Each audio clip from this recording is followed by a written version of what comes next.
Hi, welcome to NDE TV. I'm Peggy Robinson.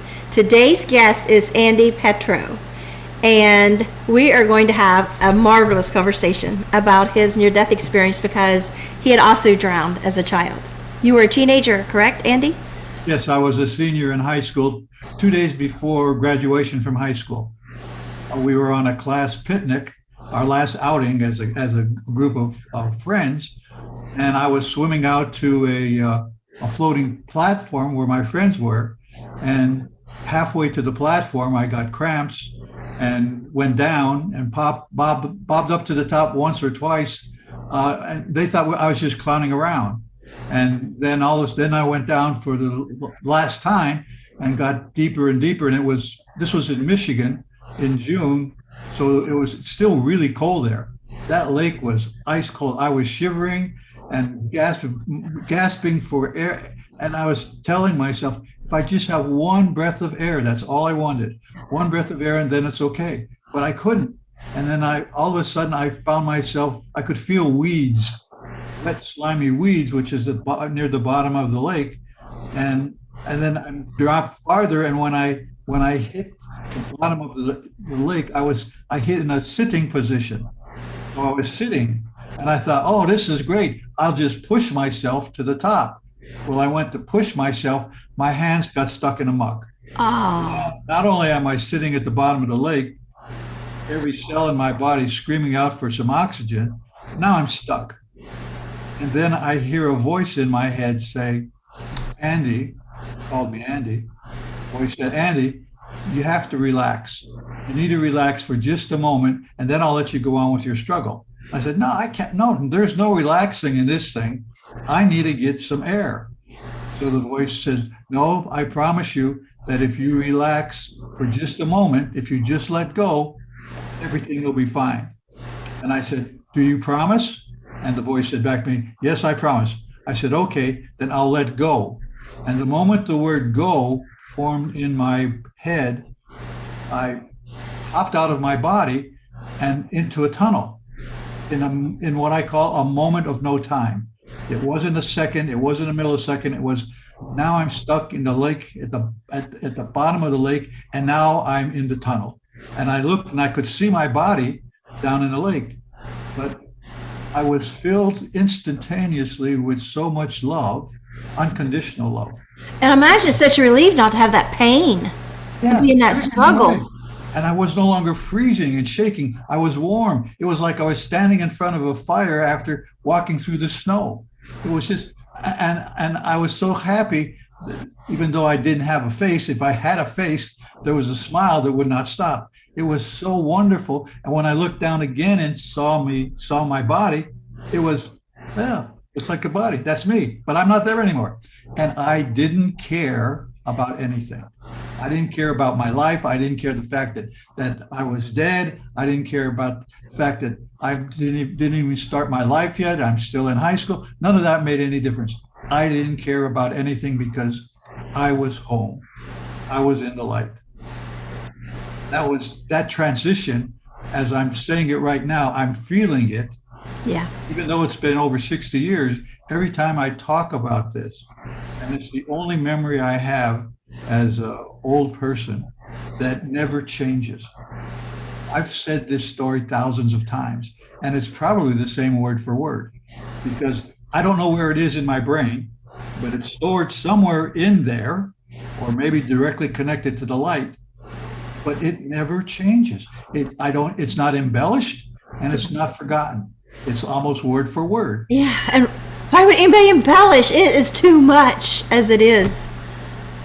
So now I'm in the tunnel, and I'm being drawn, pulled like by a giant magnet, being pulled because I wasn't moving, and I didn't have a body like the body that's down in the lake, but it was me. I was still Andy, and I was in something. Okay? And I felt myself being pulled, and I'm looking at the light, and the light's getting brighter and brighter. And I said, wow, this is really light. It should be burning my retinas out. It was like 1,000,000,000 suns exploding at the same time. That's bright. And I'm pulled down farther and farther. And then all of a sudden, in what I call a moment of no time, now I'm in the tunnel.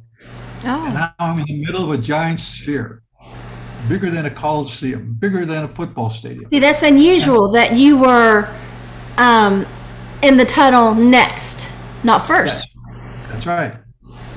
And then now that I'm in the sphere, I'm hovering in the center of the sphere. And I like hovering anyway. Hovering's cool. Yes. I'm hovering in the center of the sphere, and the light is next to me. Now, I don't know what he looks. I don't know what it looks like. It's not a he. It's the light. It's all of us. But we communicated. We didn't talk because you don't have any lips or mouth or anything. But we were communicating back and forth. And on the inside of the sphere, in every direction, are motion picture screens. They're not, but that's the best analogy I get, of everything that I've ever done in all of my lives. And they're all happening at the same time. And this is the good part. I was not confused. Nothing was confusing. It was as if I'm talking to you right now. It was obviously that's the way it was. It wasn't, wow, look at that. I never had those feelings of knowing something before not knowing. I was in the light, and I was knowing everything. It's well understood. And every time that I focused on a screen, like I remember focusing on something that hasn't happened yet for me, but it was years later, focused on me and my brother washing his car, his 56 Chevy car, washing his car, and we got in an argument and started fighting. When I'm viewing it in the light, not only am I reviewing what I experienced, but I knew exactly what he was talking about. I knew exactly what he was feeling. So every time that I revisited one of my experiences on planet Earth, I would revisit it just like it happened, except that now I knew exactly what was going on. Like right now, if I was in the light and I'm seeing me talking to Pegi on the Zoom, I would see what I'm saying right now, but at the same moment, I knew exactly what you're thinking while I'm talking. My cat's annoying me. See, I knew that. So I spent all this time, and an interesting conversation. It's telepathic. It's not like you and I talking right now, but an interesting conversation between the light and I. The light is very funny. The light has a sense of humor. The light was saying to me, "Look at Andy. Look how angry you got over something, and how you really hated that person for what they did to you. Don't you realize that it doesn't make any difference? Because reality isn't on Earth. Reality is here, with me, with us, with everybody. Being on planet Earth is like being in a stage play. There's 8 billion actors. Everybody has a part to play. They all have costumes. They all have different skin, different colors, different sizes. But it's not real. The reason why you went to Earth in the first place, Andy, was because you wanted to experience the relative. The relative? Relative. Fat versus skinny. Hot, cold, love, hate. In the light, everything is known. There is no unknown. Therefore, there is no new knowing. Okay? Here on Earth, I remember when I was I was in technology most of my life. I'm writing a program for a banking system, and I was working on that for days and days, and I just couldn't get it to work. One night, I wake up at 2:00 in the morning. Ta-dam! I grab my pencil and paper, I write it all down, bring it into work the next day, and it works. That feeling of not knowing, followed by aha. I experienced countless ahas in my life where I didn't know, and now I know. Yeah, Well, I was constantly in my drowning, like, oh, okay, I get it. yeah, and in the light, Not being told, like you say. there are no ahas in the light because there's nothing unknown.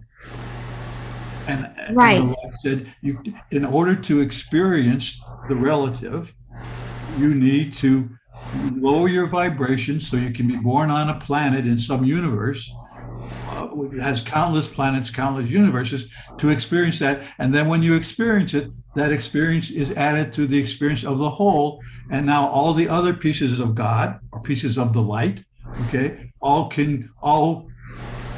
benefit from what you've experienced. So we spent all that time, it seemed like maybe a couple of months.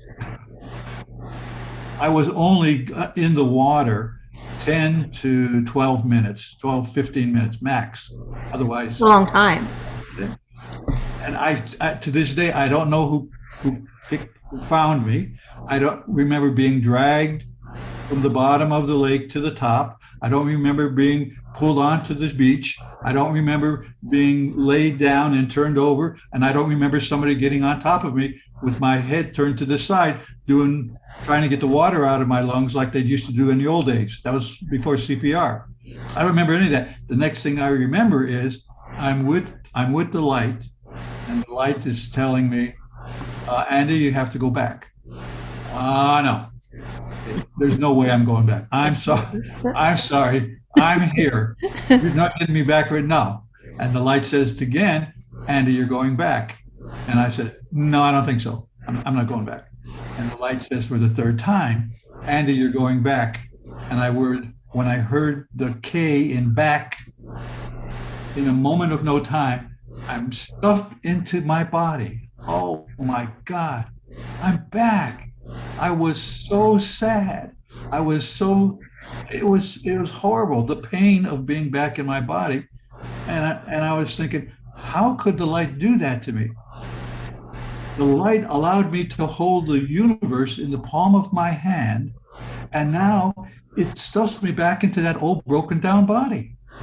That made no sense to me. The light didn't say, go back because you're going to live a good life or a bad life. It didn't say you're going to get married and have a man. The light didn't say anything. He didn't even give me a manual. What do you do when you get back? Tell me what to do. There's nothing. So I didn't know anything. And I spent 25 years after that day trying to figure out what's going on. I thought I was crazy. I spoke it to no one. Not my parents, not people, not women, men, anybody, nobody. And I kept reliving it over and over again. Did anybody say that day, like, what happened? Like, we tried reviving you, we turned you over, anything like that, or we found you? Yeah, and everybody's around. Oh, tell me, how did it feel? What happened? And I said to them, I lied.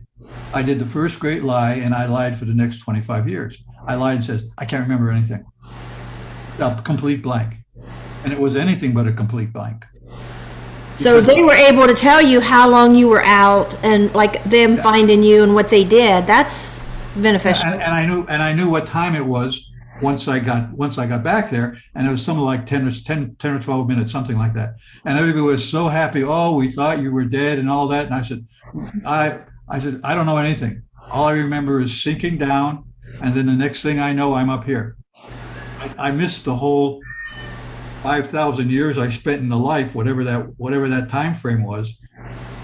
It was I couldn't tell anybody because I didn't know. Now, if I were to have a near-death experience right after this interview, that's a different story. Right.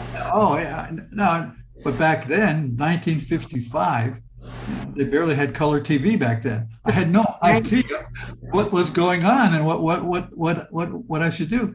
So I call myself, I was like a vagabond. I was just wandering from place to place and spent the next 25 years going into every religion I could. Couldn't find the answer there. I went into all types of meditations. I couldn't find the answer. I couldn't find the answer until I read Moody's book.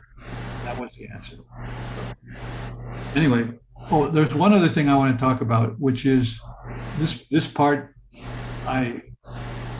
has really kept me alive for all the years since 1955. Again, in a moment of no time, when I was finished with the life review, they call it now, with the life review, I popped back into no time. Now I'm in the sphere. Now I'm back in the tunnel, and now I'm really close to the light. And the light has a form like a target. I was in the Marines, so there are targets that you practice on, not the ones with circles on them, but there's a silhouette of a person. Okay? It looked like a white silhouette, white on white, on white on white, white all over the place. Infinite variations of white. And as I'm drawn closer to the light, now I'm in front of the light, whatever that means. And the light says to me, Andy, don't be afraid. And it's a voice that I've never heard, but I recognize. I'll be talking in silliness because I'm going to be saying things that are contradictory, but that's what I experienced. I never heard the voice before, but I remembered it. And the light says, Andy, I love you. Andy, don't be afraid. Then it says, Andy, we love you. And when the light said, Andy, we love you, that little silhouette thing kind of disappeared. And there were billions and billions and trillions and billions and trillions of other lights, just like me. And they said in the chorus, welcome home, Andy. Wow. And I knew I was home. Oh my God. That is the best welcome back home I ever. Wow, I got chills. Welcome home, Andy. And I was absorbed into the light. What do you mean, Andy? You're absorbed. Well, I spent years trying to find some English words to explain what I knew and felt. And what I felt was, it was like the light is a big glass of water. And Andy is a spoonful of sugar. Now I take the spoonful of sugar, and when the light said, Andy, we love you, the sugar is poured into the glass of water and stirred around. Now, take the spoon back out, and now I'm light Andy. I'm no longer Andy. I'm no longer Earth Andy. I'm light Andy. I'm a piece of the light. So if you take that same spoon and reach in and get a spoonful of sugar water, look at it, where's Andy? Everywhere. Where's the light? Everywhere. I am the light, and the light is me. That has no human words to describe knowing that you're a piece of sugar water. Could have been a sugar daddy, but that was something else. But you know, the whole thing, that whole experience of being absorbed, ABSORBED, being absorbed into the light, to becoming one with the light, as I'm saying it right now, I'm feeling things that I have no descriptions for. It's filled with eternal joy and unconditional love. And the unconditional love part has made the last 65 years here, even though I don't want to be here, tolerable, because I have an opportunity to share unconditional love with people that I meet on a very low level. I'm not a star. I wrote a couple of books, but I'm not on the Oprah show. I'm not being interviewed all the time. I'm just a normal Joe who's here in the senior living facility because I'm old now and my body's breaking down and it doesn't do very much. Okay? Are you? You're in a facility? Yes. I'm in a place called Sunrisa, which is in Roseville, California, which is where we sold our house and everything, and we moved in here to spend time in a community, in a senior community. Your wife is with you? Yes. Awesome. So we're living in an apartment now. First time in 60 years that we don't have a home, but that's fine. I'm on to the next adventure, to the next part of living here, and really very, very excited about going home. I'm telling you, I have that return ticket in my pocket. I'm just waiting for the plane to arrive so I can get on that and get back to where we all belong. I want to go back to the light. Do you share this with the residents? individually, because I don't want to come across as somebody who has something to sell or something for. I don't care if anybody who hears what I'm talking about believes me. That's not the point. I'm just telling you what happened to me and what I remember, and that from that moment on, I became a different person, whether I realized it or not. Once I remembered that I'm a piece of the light, once I remembered that I'm a piece of unconditional love, and that all of what I experience here on the planet is, as I said before, like a Broadway play with all the actors. Yeah, horrible things happen, wonderful things happen, but they're just happening so that we can experience them. All the other 8 billion pieces of light who are down here now experience them, because in the light we can't experience because we know everything. In order to experience something, you have to not know, followed by knowing. Oh, I didn't know that. Oh, and that feeling of knowing is something that you really can't get in the light, because in the light, everything's known. There is no not knowing. So ignorance is bliss. Yes. Unless we've had an NDE and then we know what bliss is, like, oh, this really isn't bliss. It's overrated. That's right. So the whole thing for me is, the phrase that I use from time to time, I tell people, I really feel like a stranger in a strange land. I know it. I know the light. I remember it. And I remember it as if it happened yesterday, and it's been almost 65 years. I remember it, and that memory never changes. Now, all I know is I'm just telling you what is inside of me and what comes out. How do you feel when you tell it? Wonderful. That's why I tell it so many times, because I'm reliving it. Right now, I'm reliving it. I know, although I cannot find words to explain it, I am feeling the exact way that I felt in the light, and it's ecstasy times some number that has an infinite number of zeros behind it. Mm-hmm. That's how I feel, and that's why I talk about it as many times as I do, because every time I talk about it, I relive it. Okay, that's pretty cool. So I want to go back in the light. I'm doing it now as I'm sitting here talking to you on Zoom. And it feels like levitating. Yes. Yeah. There isn't a price on this. If I hadn't had the NDE, there's no way that I could have experienced this. I could listen to somebody who's had one and try to say, yeah, okay, I kind of know what it feels like, but I'm beyond kind of know. I know, and I know because I was there. And why I was there is irrelevant. There are no whys in the light. Why doesn't make sense? Why, you only say why when you don't know. When I'm in the light, I know everything. So therefore, there are no whys. What did you think when you read Raymond Moody's book? Oh, I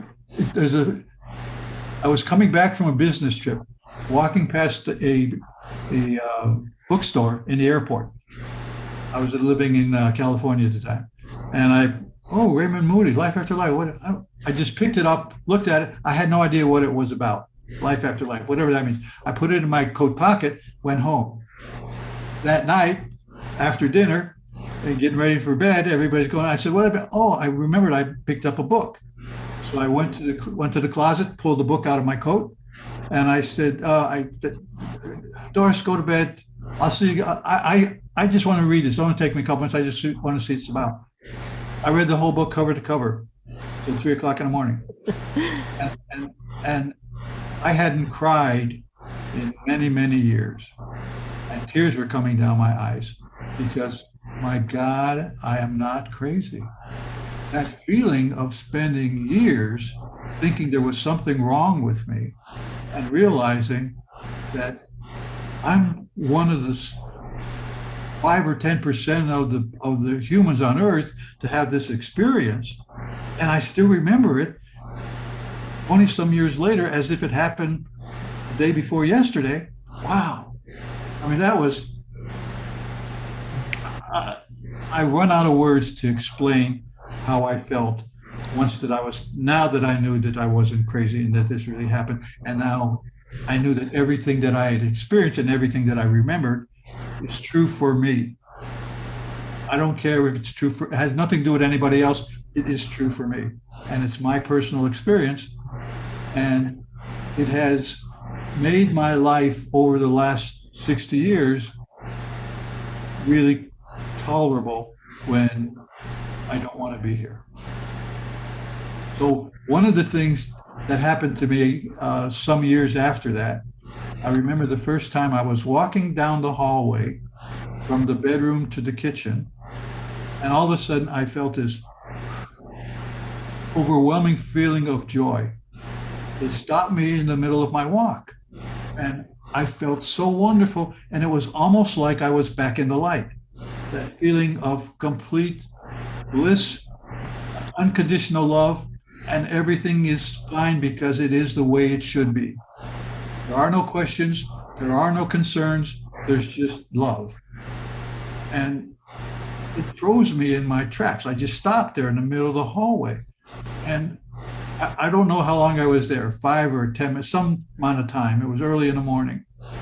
And I thought, oh my God, this is such a great feeling.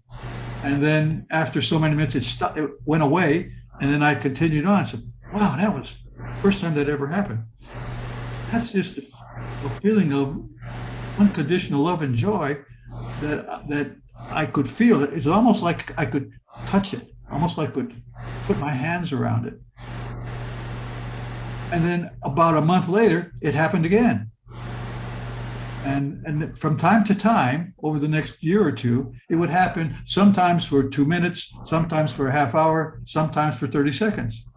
What is that? That feeling of joy that's just, whoa, just kind of just shakes you.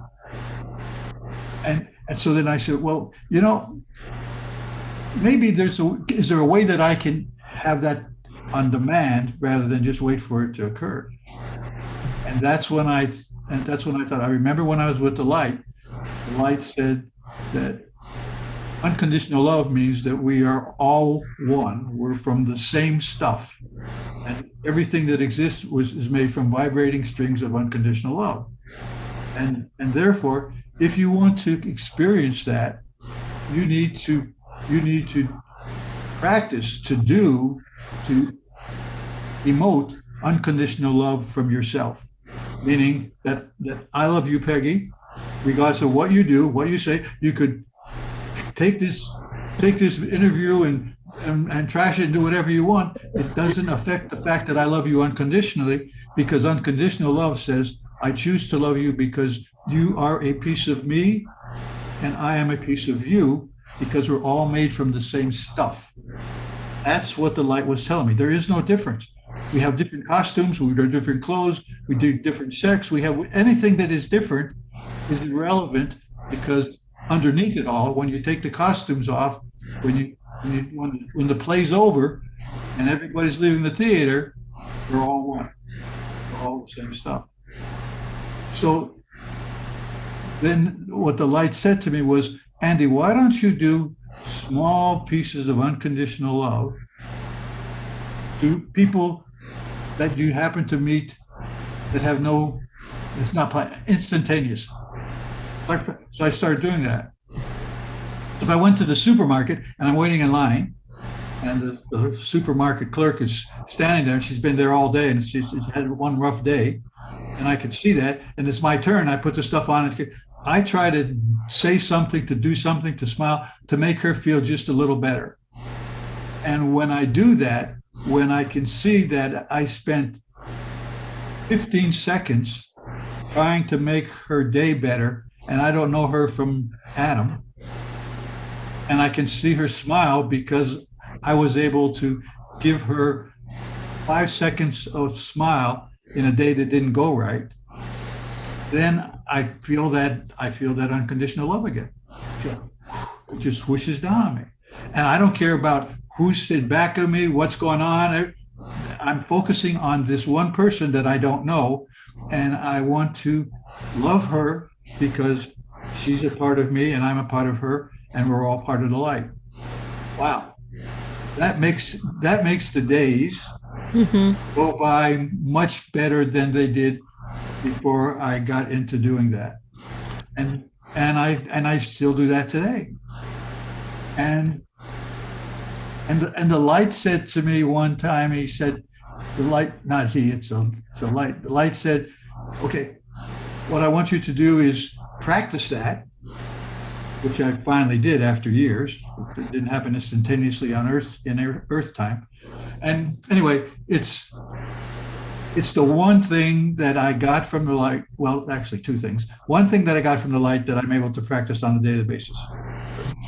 And I like it. I enjoy it. And it makes me feel that I really am a piece of the light. And so is the person that I just smiled at and try to give her or him a good day.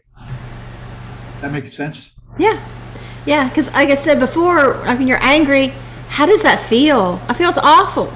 Yeah. Yeah. I mean, that was just, and the good part for me is that I know that I can control it. I mean, all I got to do is treat someone with unconditional love and respect. It doesn't take much, and it's not hard to do. And that brings me back to center again, and I can get on with my life doing whatever I'm doing. There's nothing special about me. I'm not special. I'm just an ordinary guy who happened to drown, sent back here unwillingly, and still alive after 60 some years, having a talk with Pegi about what I experienced. After you read that book, did you right away tell your wife your experience? She was one of the first, but it took a couple years. Really? Because so many years, 25 years of denial, of stifling myself, even though I knew now it's true, it took a couple years for me to actually say it. And even more years before I would say it in public. Yeah. Yeah. Me too, but mine was, I remember finding, I don't remember which book it was, but it was a near-death experience story. And I'd read it, and immediately I was feeling, why does this feel so familiar? I wasn't bringing them weird memories I had that I pushed away. That's what this is. I didn't label it as that, because mine was so deep in me and buried and put away, it was never coming out. And then I'd read another one. And then when we got the internet, then I started hearing some and listened to Ian's videos. And I would sit in awe of the speakers. I thought that must be the best feeling in the world, to be able to stand on a stage. And they tell it so well, still not knowing that's what mine was. And I was watching I Survived and Come Back, and I would think, why does this just draw me in like nothing else? Yeah. And then I started wondering, is those little memories I have, is that a near-death experience? Because it felt so small and so far away from me. Mm-hmm. And so I started thinking about it more, and then one day I got on the internet when I first started learning how to search things. And the first thing I did was type in near-death experiences, and Jeffrey Long's NDERF, the Near-Death Experience Research Foundation, showed up, and right there on top it says, before I read anything really, it says submit your story, and I couldn't pound that in fast enough, and I couldn't wait to hit send. I didn't proofread or nothing. I just hit send, and I was so happy. And so about that time too, I was starting to tell my husband, but I was really having trouble finding words. And the words coming out of my mouth sound so scary to me, because they didn't sound like a sane person. But yet it was pouring out, and I would shake, and I would be standing up and animated in front of him, and it wasn't like me at all. And so it took me a long time. We both had very similar experiences.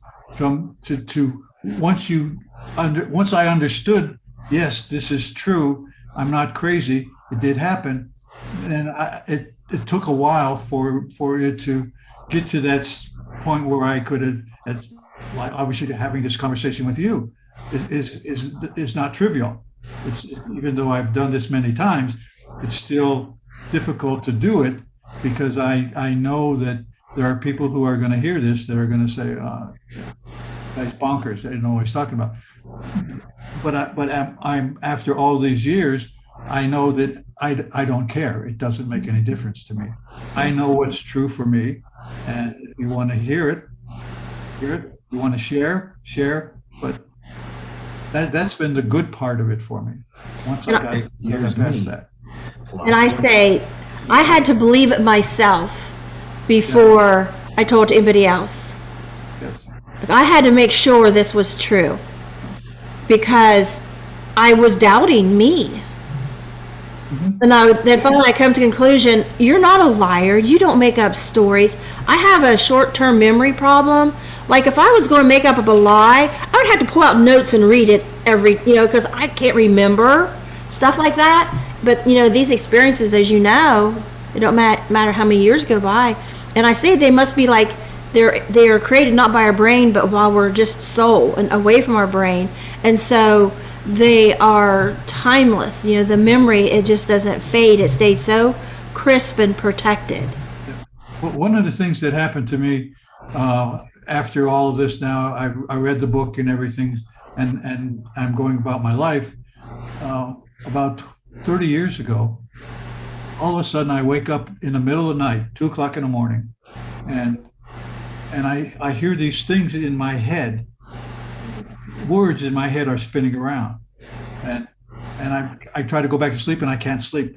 So finally, it's almost like someone picked me out of bed, moved me over to the den, turned the light on, gave me a pencil and a piece of paper, and I start writing poems. And I'm not a poet. I don't even like writing. I'm a visual person. I'm a graphics. I'm a painter. I'm an artist. I'm not a writer. So I spend the first poem that I spend an hour writing it. And then once I'm finished, it's now like 3:00 in the morning. I get up, go back to bed, get up at 8:00, go in the den, look at this. Wow, I wonder who wrote that. I knew I wrote it, but I didn't write it. Okay. It didn't come from me. Yeah. It came through me. You. This happened again 50, 60 times over the next 20 or 30 years.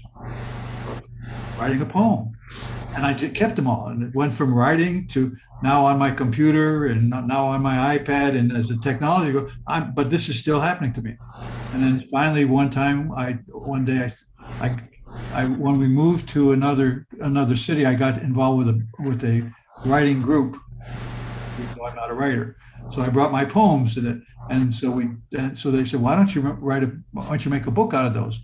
So that was my first book, Remembering the Light, which is each poem was a chapter. Okay, and I put it together and on Amazon, sold fine, and then about 2 years later, my son was taking me to one of the meetings that I went to where I was talking about my NDE. He said, there are people out there that don't like poetry, they have difficulty with poetry. Why don't you write the story again, only without poetry? So then I thought about it, woke up one morning, 2:00 in the morning. Okay, this is going to be just prose. I'll have a couple poems at the end. And so when I think about this, I didn't write that stuff. I wrote it, I didn't write it.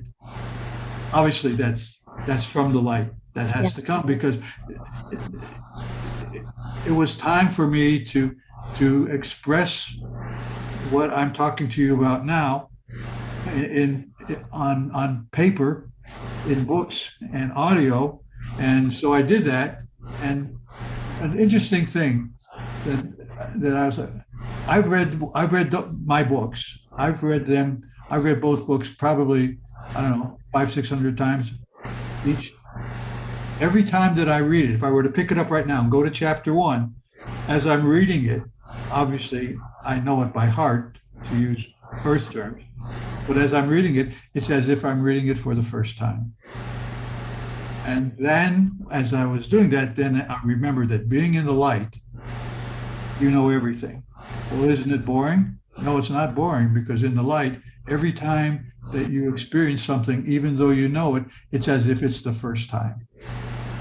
So that's now I can understand why the light is so wonderful, because you always have that feeling of knowing it for the first time, and that's knowing everything. Yeah, it's like you have new eyes. Yep. So anyway, that was something that I really did, because I thought, I read these people about others who have NDEs, and they come out and they can foresee the future, and they can make their watch stop, and all kinds of different things that people do based on what their experience was.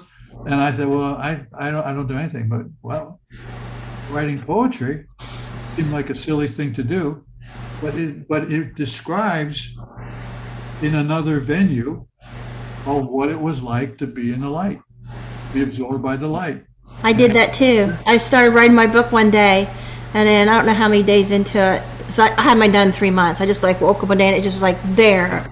I was do it, but then one morning I was just going to get up and play on Facebook, and instead of writing whatever on Facebook, I started writing poetry. I just started putting it on Facebook.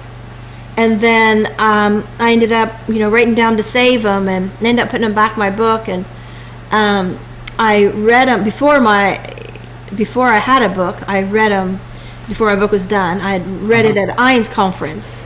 I read my poetry, which is something you don't do at Ian conference. I was on NDE panel. They want you to tell your story. I wasn't ready to tell my story. I was scared and shy, but I felt comfortable reading my poems. And when they handed me the microphone, I almost bolted. I was so scared. And then I got this calm over me. And that's what mine were. When I wrote down poems, I wrote them all in one sitting, but mine was like maybe 5 or 6 within maybe an hour. Uh-huh. And when I was done, I sat back. I was like, I couldn't have done better myself, because it wasn't me. Yes. Like you said, it's like through you. That's right. I didn't give it a second thought. It just come right through. And one was about my drowning, called The Pond, and then a spiritual experience I had right after the drowning called The Will of a Wildflower, which is the name of my memoir. Uh-huh. And then one is Catching a Ride, where I was kidnapped and raped at 16, but I had a spiritual experience where I left my body, was rescued, and was up in the night sky. And then another one was The Hill, a spiritual experience I had my senior year of high school. And then the last one was The Twins, with the ectopic pregnancy, my second NDE. But yeah, they just come I'm not a poet. I don't write poems. I don't even know if, as far as poem goes, if that's the way they're supposed to be written. It doesn't matter. I was describing my experiences. And that's the same thing that I went through. It's amazing. You're the first person that I've met who's had almost identical experiences in writing poems out of the air. Just comes out of and they're actually out of the light. That's where they're coming from. I'll do it on Facebook once in a while. They won't be, as well as, those. Yeah. But sometimes, mine too, is usually when I just wake up in the morning. Something will be upon me and it'll just flow. And I should save them all, but, after a while I delete them. Yeah. But, yeah. Okay.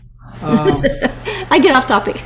Yeah. No. But I really was identifying with you when you were under the water, because I know what that's like. Mine wasn't cold, but it was dark, muddy water. The water turned muddy, and I was screaming underwater, and that feeling of nobody can hear you, and you're so alone. And I thought of my sister and my mom, who was up still at the house, hadn't come down yet. And I was thinking they're as my protectors, are supposed to protect me, and they even know I was down here. And then suddenly, before I died, I was out of my body. I was at the ceiling of the kitchen where my mom and sister was, and I couldn't hear what they were saying, but I felt their emotions. They were quietly getting things, just concentrating to get things to have like a picnic to bring down the pond, because my brother and I was told to go on a head down. And just for a brief moment, I was just feeling their emotions. But I had another feeling so much like you. It was just this moment of when the pain and struggle stops and you have that moment before you slip out, which you went to another realm where I didn't. In that one, I didn't go to heaven. I did with the second one. But in that one, it was all, I was a ghost kid out of body. And I hovered above the pond and, all this stuff. But that moment before I slipped out, I went down, not into the mud, but I was down watching the fish in their mouth and their fins and everything. And that's when I guess you would say the voices started telepathically. And scenes would open up and like take it from my memory and teach me things. And my first thought was like I was struggling and everything, and I thought that I couldn't stand the pain in my throat anymore. It felt like it was going to burst. And then it was like you wake up from a nap and you're all calm and relaxed, that feeling. And I still don't know how much time went by. It's like when you wake from a nap, there's some time that passed. And my first thought was, my parents lied to me. There's no such thing as drowning because I'm fine. And I couldn't wait to tell my brothers and sisters, there's no such thing as drowning. And then, I kind of like drifted down. That's when I saw the fish and the scenes opened up and the kind of telepathic. And then I realized I did things by thinking about it. Like I thought I didn't want to be dead girl ball this pond. And then I was hovering above the pond. And I was like, at first, like here at eye level of the water. And I thought, well, I'm bored with thunder. I want to go above. So then I started going above. But then I controlled my speed, though, because I said, well, I don't want to go too high. I'm afraid of heights. And I thought, well, that's silly. You're dead, And there was no body I could see. And so I went up and I hovered above. And those memories, it's just like you. It's like they don't go. And mine never change. No matter how many NDEs I read or see on YouTube or talk to people about it, whatever they've experienced has no bearing on mine. Always comes out exactly the same, almost word for word, because I looked at some things that I wrote privately on some papers after I'd read the Moody book, and then I hadn't looked at those for years. And then when I was writing my book, I said, oh, let me go. And I grabbed those and looked at them, and they were almost word for word. I do that too. I look back when I first typed it in. Now I'm more detailed now because I did have bits and pieces coming back as I relaxed and allowed myself to remember. Because at first it was just like bolted out, kind of like if you were just outside and attacked by somebody or a dog or whatever, and you come in and you just bolt. I was just attacked by a dog and it bit me and this car went by. But then later, when you're calmed down, then you can say, that dog came because, or I saw this first. You can slow down and relax and then, tell the whole thing. And then there's other things that come back that are like, oh, I didn't remember that at all before. But then once it comes, it just stay. But mine come back after my second NDE, as you may have heard me talk about. He was like, Peggy, stop talking. But was after my second NDE, I was sitting on the night sky, looking at the night sky one night, and it just showed up in the sky like this big movie screen, like the old, outdoor theater. And it took me over, and I like relived it, and it went like from front to back. And I thought, did I drown when I was little? And I went to my family, confirmed I did. But then still at that, I kept thinking, I don't understand this. But it was a long time later for little pieces start coming, because I didn't have word then, near-death experience. So what are you going to do with a memory like that? Yeah. When nobody's going to believe you, and you don't even believe yourself, because it didn't. Things like that don't happen. Right. So therefore, you tell yourself it couldn't have happened. Yeah, that's what I told myself over and over again. It can't be. So when I finally found out that yes, it's true. Now, when I think about it, people oftentimes ask me, well, what was it really like in the light? Tell me what it was really like. Well, there are a number of things that I remember very clearly. Number one is, in the light, there was no hierarchy. There was no one light bigger than any other light. All the lights were the same. Okay. There was no judgment.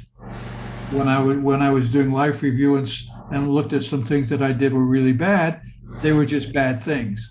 There was no judgment of doing good or bad. It's just that if I do bad things, that means I'm geared to doing something that's hateful. if I do something good, then now I'm really more inclined to my natural state, which is unconditional love, and there are choices. So that was one of the things that was good for me. The other thing was that a lot of my physical impairments, like I only see out of one eye.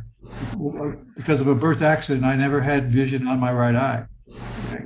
And in the light, I could see everything. It was so wonderful. 360 degrees. If I had a head, I didn't have to turn it because I could see all around me at the same time. And my hearing was, because of the when I was drowning, my ears started ringing so bad. It was like someone was poking ice picks in my ears. The pain was terrible. And then as soon as I let go, the silence was there. I call it a symphony of silence.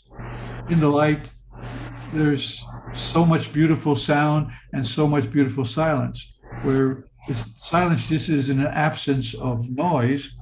It's its own thing.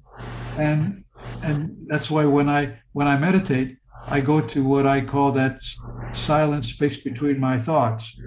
I'm thinking now as I'm talking. When I stop talking, I don't think about something for a while. That space in between thoughts is where I go to be in the light. And there's no background noise there. No, nothing. It's just pure, beautiful silence. It's not the absence of noise. It has its own beauty. That was another thing that I really loved the night. And colors. Oh my God, the colors. No, I remember you saying white and right. I use the word outline, but you didn't use the word outlines. It's just like different shades of bright white. Yes. Okay. And infinite number. I mean, tons of them. There aren't words in English to describe all the variations of white that I saw.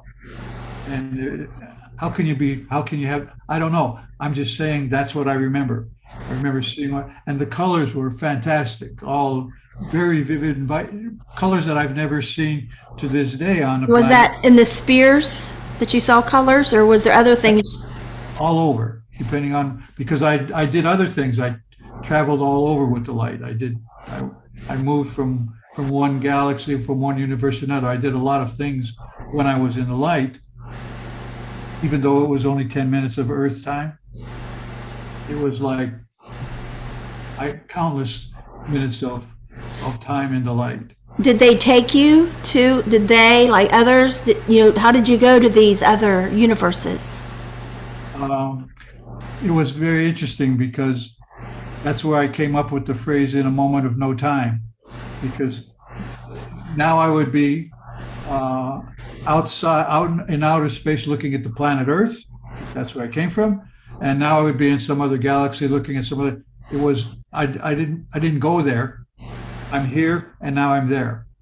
So traveling in the light didn't exist for me. There was no getting there. There was no coming back. There was being here, being there, and being someplace else. It was just like, now I'm in the tunnel and now I'm in the sphere. How did I get there? I didn't. I'm in the tunnel and now I'm in the sphere. That's the way it was in the light, because there's no time there. It's like looking at the sphere with countless thousands and thousands of pictures or videos of me in my life, and looking at them all and understanding them all and not being confused. Because in the light, you're not confused. There's nothing confusing about it. On Earth, to try to reproduce that on Earth, it would be crazy. Yeah, we have to walk there, drive there. I mean, oh yeah. My second NDE, I saw Jesus stand there from behind, and I went up and met him like this, stood right beside him, and we dropped down to Earth, and just like that, there's like no time in travel. It's just like we were standing there, and then we dropped. There was a feeling of drop, and then we're hovering above the trailer, and then the trailer roof was gone, so we could see down in to see my boys in the future, and then we dropped down a little, got closer look where we could hear what they were saying, and it's so strange to me because I think, how did I see something in the future that was not going to happen? because I said, if you can show me my boys would be better off without me for every reason, I agree to stay. If not, I beg to return. And then Jesus was standing there like, okay, let's go. Like, okay, we went in the future. And it was just like that. He didn't say let's go. It was just like he was standing there, and I knew, oh, we're going. And then I was back and I was sobbing. But, it was these things you just feel like you can never tell anyone. Yeah. And that's exactly the way I got around in the light was now I'm here and now I'm there.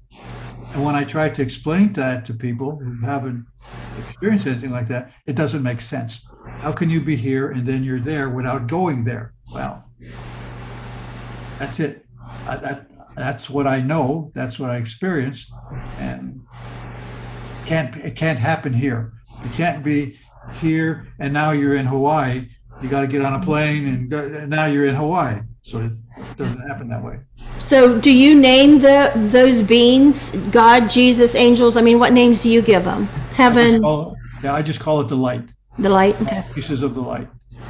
So I try not use words that are here on the planet relative to that because it just doesn't, for me, it didn't make sense. All of my relationships were with the light, and the light had infinite number of pieces. I was one of the pieces, and we were all together making one big light, which makes everything. Yeah. I know there's some people in IONS that have specifically told people to not use the words, the names, God and Jesus, and for them to say the source or to use something neutral. And I'm like, they come on my podcast, that is not the case. Yeah. You call it what you call it. Sure. No. Doesn't make any difference. Whatever, in the long run, it is what it is. Okay? So however you want to define it, it's not a big deal. Yeah. To me, it's whatever you want to do. Yeah. And what I've been realizing lately is, of course, we all have our stories or our memories, our experiences. And everybody focuses on that, including ourselves. But when you get past that, it's like and there's all the people on the left and all the people on the right, and the names we use, etc. And then I'm thinking, what we're talking about though is this same thing, is that realm and that all-knowing voice. Because even the ones that are atheists, they had an all-knowing voice. They had a guide.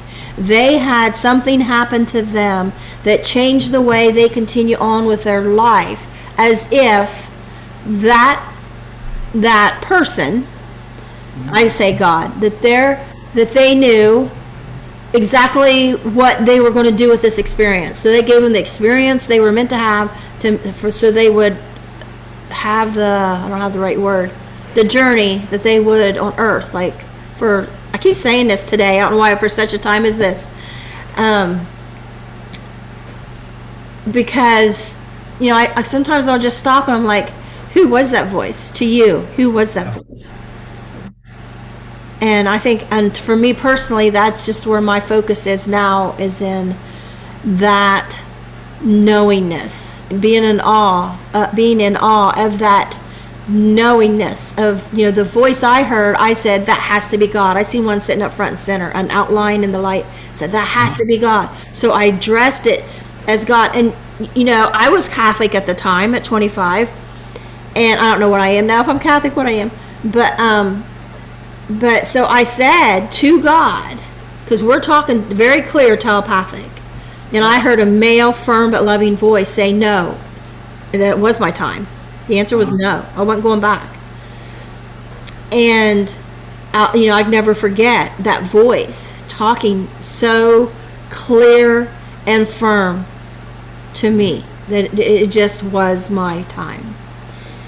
And so when I come back, what I always say is, the gratitude, because being told no, the answer is no. It is your time, but then you find yourself back in the wheelchair, and you feel, gave me my life back. Of course, I never heard of NDE. I never heard of, and I had a little bit of life review, and I didn't understand what life review was for a long time. And I thought, well, maybe that's what mine was, but mine was me showing my life to God, not somebody else showing me. Yeah. They didn't pick the scenes, I did. because I was saying, I can't stay here because this and this and this happened to me growing up, and that is not going to happen to my boys. Not one thing is going to happen to my boys. I have to be there and protect them.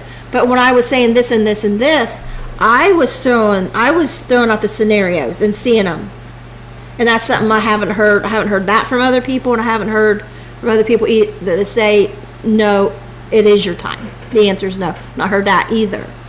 So, but yeah, so I'm like you, you don't change your story to meet anybody else's. It is what it is. Yep. It's fantastic. Everybody's experience is fantastic. And back in the sphere again, based on what you just said for your experience, mine is similar but different. But then you and I are different. We're the same piece of light, but then we have different experiences. Otherwise, there would be only one. Yeah, you were a graduating senior. I was a young mother. Yeah. So. And so that whole process of being with the light and reviewing all these things and not being judged, that blew my mind, because I came from an experience that was very judgmental. I had to be careful what I did, who I said, what I did, all of that stuff. And that wasn't what I experienced in the light. It didn't make any difference. What was important was how I loved people, how I loved myself. That's what the light really reminded me of. The light said, wouldn't it be awesome if we could teach children in that way instead of punishment, to be able to explain something to where they're like, oh, okay, I understand, instead of, oh, I'm going to do this so I don't get caught. Or anyway, that was part of my journey, and as I go through thinking about it more and more now, since I call myself being alive in the end times now, because it's not too much longer, and it couldn't happen sooner for me, because I've been waiting to get back there for 60-some years. I want to go back to the light. So that now you mean your personal end time? My personal end time. Okay. My personal end time. Okay. And I'm looking forward to it, because when I leave, I'm going to have a celebration of life where people that know me get together and talk about all the silly things Andy did and all the good times we had. So that, to me, that's the important part of how you're able to allow other people to enjoy their life while they're here on the planet. My husband had a bad diagnosis. We found out 3 months later that it was a misdiagnosis, but during that 3 months we gave a lot of thought that we probably wouldn't until we were later in life, is who's going first? Yeah. Who's going to be left alone? Well, and that's one of the reasons why we sold our house and moved out, was because we're getting at that age now. My wife is just a few years younger than me, and I thought, well, if something were to happen to me, then I want her to not have to deal with all the stuff we just finished dealing with, which is taking your possessions you've been collecting for 60 years and do something with them, and then downsize and move away where you can have an easier life. So we did that together, and now we're at a state where if something happens to either one of us, the other person won't have all of that business to deal with. It'll just be an interesting continuation for the surviving person. Did they let you guys have a room together? Yes. Awesome. So we have our own apartment, and the people here are really very nice. Oh, a whole apartment. That's nice. It's good to be here. It's good to experience this type of lifestyle. Good. That's where we go. How long have you been there? Just about going on 2 months. So it's something that's new. No regrets? I'm enjoying it. Yep. You don't regret it? Oh no. Really? In fact, every once in a while I wake up in the morning and I say, well, what if you could wave a magic wand and go back to it was before you sold your house? No. This is where I belong now. Houses are so much work. Yep. And and we were in a really great community. We had tons of friends. We were there for like 15 years. But when it's time to move on, it's time to move on. So we're here. It's a good thing. Is there anything else you'd like to add? Uh, One of the things, yeah, a couple of more things that I like to say. Number one is, in the light, for me, it was a very happy place. I enjoyed being in the light. I enjoyed seeing the humor of life and the humor of being in the light. That to me was really good. I smiled a lot. I was always smiling in the light. It was like being home after being away for a while, and it's good to be home. That I really enjoyed.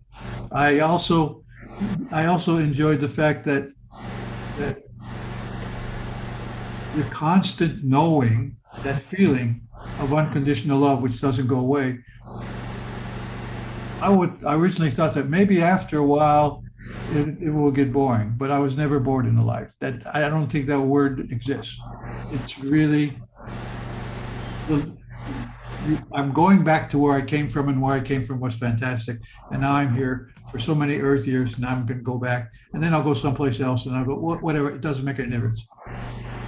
So that really has allowed me to live life in a way that I think is, as I'm getting older, I'm enjoying it more.